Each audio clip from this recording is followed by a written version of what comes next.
ছোট পর্দার জনপ্রিয় একজন অভিনেত্রী হলেন অনিন্দিতা রায়চৌধুরী।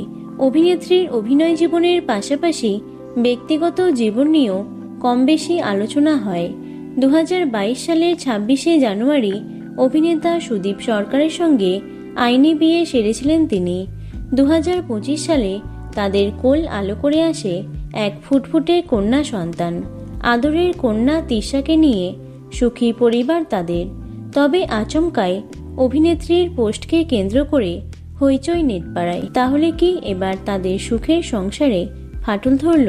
সম্প্রতি একটি ফেসবুক পোস্টে অনিন্দিতা লিখেছেন, অনেক এগিয়ে গেছি আমরা। এখন বাবা মায়েরা ছেলেদের সঙ্গে সঙ্গে মেয়েদের পড়াশোনা চাকরি নিয়েও ভাবেন। কিন্তু সত্যি বলছি, মেয়েদের বিয়ে, সংসার, মা হওয়া এসব নিয়ে বাবা মায়েরা এখনো খুব একটা পরিণত দৃষ্টিভঙ্গি আনতে পারেননি। হয়তো কেউ পেরেছেন, কেউ পারেননি, সত্যিই পারেননি। ভুল সম্পর্কের ইতি টানতে হয় সেটা ভাবতে পারেননি।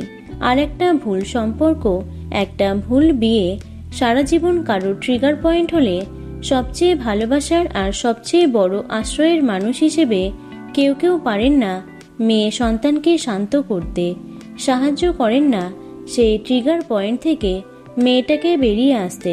একটা জীবনে হেসে খেলে বেঁচে থাকার থেকে আপোষ করে প্রতিদিন মরতে মরতে বেঁচে থাকা কখনো বেশি গুরুত্ব পেতে পারে না।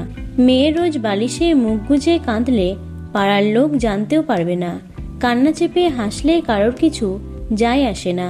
কিন্তু যে আদর, যত্ন, ভালোবাসা দিয়ে সন্তানকে লালন পালন করে বড় করা হয়, সেই আদর, যত্ন, ভালোবাসার সামনে একটা প্রশ্নচিহ্ন চলে আসে।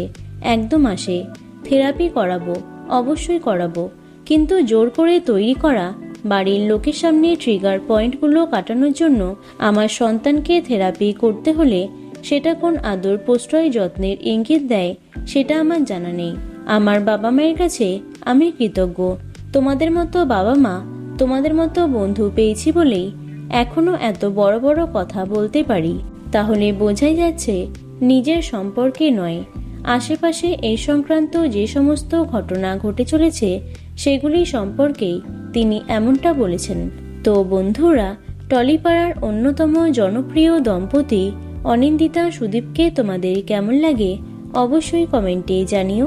ভিডিওটি লাইক এবং শেয়ার করো। এছাড়াও টলি দুনিয়ার অন্যান্য খবর পেতে চ্যানেলটি অবশ্যই সাবস্ক্রাইব করে রেখো। ধন্যবাদ।